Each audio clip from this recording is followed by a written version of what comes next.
Hello and welcome back to Flint Hills Briar. I'm Gareth, and it's definitely been a while since I uploaded a video. Kind of figured I probably should post something, considering it's been maybe about 2 months since that last video, I think. Um, yeah, it's been a little while. It's been different reasons for that. For one thing, it got hot, and it definitely cut into the my desire to sit outside and smoke a pipe. Or if I did, I was kind of fitting in those times a little bit more with just whenever it would work, and I tend to not necessarily want to pull out my phone or record something or whatever. But yeah, um, yeah, I'm still around. Um, yeah, you may notice I'm not smoking a pipe, and there's a reason for that. Now, about 2 weeks ago, 2 weeks ago to the day actually, I had a hernia surgery, um, and because of the whole vasoconstriction thing with nicotine, um, I stopped smoking a pipe about a week and a half before I had the surgery, once I knew when it was scheduled, and I'm laying off of it for a while, unfortunately, for another couple weeks or so, just to kind of give everything a chance to heal up inside there, and get that good scar tissue repair nice and strong and interlaced with that mesh they put in, that sort of thing. So really trying to give it every reasonable chance to heal up well. So as much as I would love to enjoy a pipe, uh, I kind of have to lay off of it for a while. But yeah, I actually placed a couple orders for tobacco here within the last couple weeks. I got some from oh yeah, when Sun Bear came out, I ordered some Sun Bear, like some Manhattan Afternoon or something from Smoking Pipes, and like last week I ordered some Rustica and some of the Country Squire blends from them. Obviously, got some Cherokee and Choctaw and Cowboy Coffee I've been wanting to try for a while, but still haven't tried them because I'm not smoking a pipe right now. And may I may have also bought a new pipe or two. Yeah, I've been since the surgery. I've been off work and at home, so I guess that kind of gives me a little bit too much shopping time, which has not been a good thing. But yeah, I think eventually, some point in time next week, I'll probably go back to work. Even though I'm still going to be physically limited, I can at least kind of be uh, I can help some of the newer techs that are just training. So I think it's kind of working out well in that regard. So it actually kind of gives me something to do, even though I can't physically be like moving patients on and off scanner tables and stuff like that. But yeah, I've just been hanging out at home mostly. Uh, my wife just had her 40th birthday, and her friend and I were able to actually pull off a surprise party for her. And she actually was surprised, which kind of surprised me because I kind of figured that she would, number one, maybe kind of expect that she was going to have a party. And the way things were working out in the end, I was getting frustrated just with, getting everything to line up with everybody and making sure there weren't conflicting plans and stuff. And I was almost ready just to tell her, here's the deal. Like, you can't do that. You have to do this because we planned this for it. And fortunately, we did not have to do that. And it really went off wonderfully. So that was great. Um, yeah, been reading some books. Uh, I reread I read it for the first time like 10 years ago.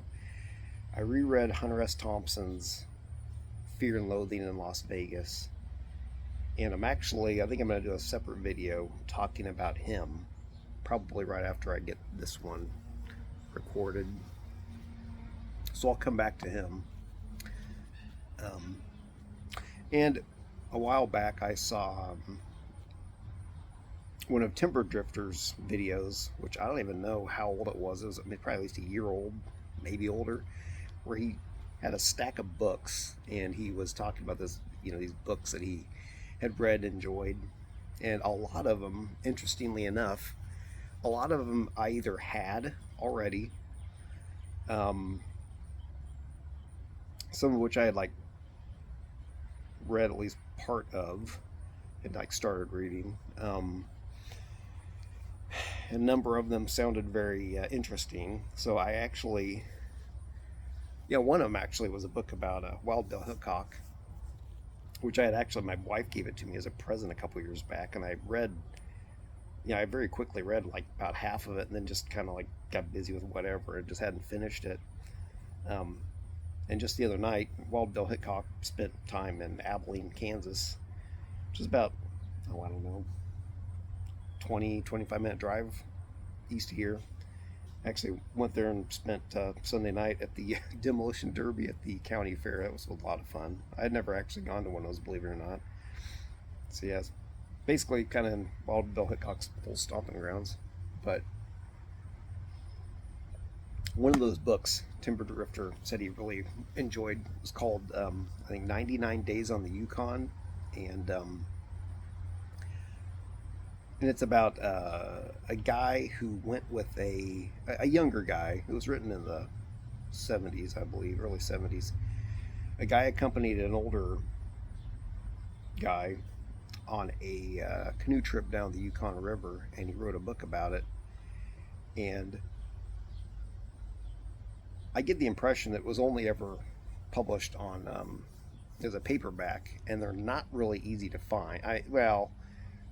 You can find them on used book websites, but they're I can't remember what I had to pay for mine, but it may have been like $40. It wasn't a cheap used book, especially a cheap used paperback. It was not. So I get the impression there weren't too many of them printed to begin with. But I've been sampling that book here and there. I've been, I started reading that one a little while back. But it's just kind of like almost like a journal sort of thing, goes like day to day. So it is kind of a good book just to kind of read a little bit of and put aside, and read a little bit of when you're kind of in the mood for it. But just yesterday, speaking of more Timber Drifter's book recommendations, I started reading one of I believe the first Travis McGee novels that John D. McDonald wrote. I know he wrote quite a few of these novels, and Timber Drifter there's some video, once again, I don't know how many years old it was, but he was kind of recommending John D. McDonald's Travis McGee series. So yeah, I picked that up. But we just, here about a week ago, we finally got past that heat wave, I guess you'd call it, where it was, the temperatures were up in like, close to 100. I don't know if it ever hit 110, but, it was up in the triple digits and then some. And fortunately, we've gotten past that. Here in north central Kansas, on average, I always kind of call it the heat plateau. When you look at the average high temps throughout the year, there's this period, and it starts at somewhere like the last couple weeks of July, where the high average temperatures kind of like, to get to their highest point, kind of level off, stay there for a while, and then they slowly start going down. And basically, by the time you hit August, you are at least at least on the second half of that heat plateau, and probably kind of a gradual decline. So average temperature wise, which didn't mean a whole lot, we're we're starting to gradually cool off. I just really, I'm more of a cool weather person. In my opinion, summer, the main use for summer is like going up to the mountains where it's at least somewhat cooler, or yeah, I don't know. I don't really go out camping here much in the summer at all. I'm not saying I'm totally opposed to it. If I had friends or something that really wanted to go camping or whatever, I would consider doing it, yes, but it's not something I'm really going to think to do of my own volition. Um, I just don't really like the heat. I like the cool weather. It's my Norwegian blood in me, my Northern European, Germanic Norwegian blood, I guess. But yeah, looking forward to stuff this fall. I mean, I'm looking forward to cooler weather, being able to sit out here in the back garden, and as I like to call it, backyard, and enjoy a pipe, sit with a book, have a coffee. I really love fall. Getting out and camping again.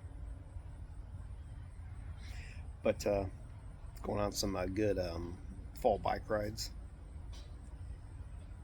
I don't want this video to drag on too long, but in September here, not even a month, um, it's going to be kind of a crazy month because my wife's cousin is getting married in Las Vegas. So we were already planning on probably going to that, which was going to be kind of a bigger thing considering that it's several states away. And then on top of that, a couple months ago, kind of got this surprise from my sister that she had kind of planned, it would be like the weekend after Labor Day, to do kind of a memorial. I don't want to call it a memorial service because there's no service really involved, but my brother-in-law, uh, well, he passed away, took his own life in um, April of 2020, right when the whole COVID thing was really a big thing. Um, that's kind of a long story, but uh, he was cremated. The plans always were that my sister wanted to get together with family and go to Rocky Mountain National Park in Colorado and scatter some of Rick's ashes out there. And it just never worked out for various reasons. I mean, for one thing, things were kind of shut down and messed up way longer with COVID than anybody really expected they would be there at the start, and all that. And it got to the point where at one point in time, I believe my sister even told me that she didn't think that was going to happen. And I'm kind of, I know that I have a bit of,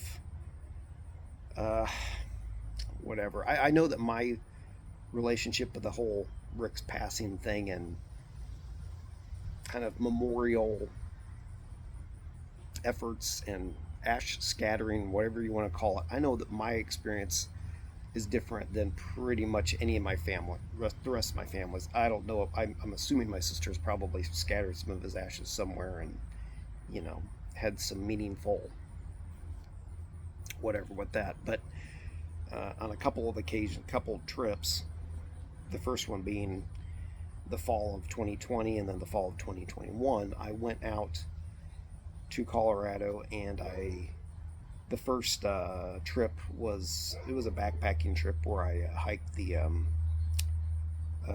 Four Pass Loop. It's called, kind of modified Four Pass Loop, because I didn't use the usual approach for kind of COVID reasons because of craziness with parking permits and nonsense like that. But it's a route that goes around the Maroon Bells in Colorado near Aspen, and it goes over 4 passes. That's why it's called the 4 pass route. And it's usually like about a, I can't remember, like maybe like a 28 mile loop or something like that when you go where you start at Maroon Lake, where normal people do. The way I did it, though, I started at like a different trailhead where I knew I'd be able to park without a permit, and it added like about 16 miles round trip onto the trek. So for me, it was around about 40 miles. But I'm glad I took that detour because it went through just these wonderful aspen forests, and it was beautiful. This was when the aspen trees were turning, so that was a very. I mean, I enjoyed the longer hike anyway, and then the aspen trees just really, it was amazing. So good, good modification there. But I took some of Rick's ashes on that trip, and my plan was to scatter some of his ashes on each of the 4 passes, and I kind of goofed that up because I forgot to scatter them on Buckskin Pass, which is the first pass I crossed over. Which, it's no big deal.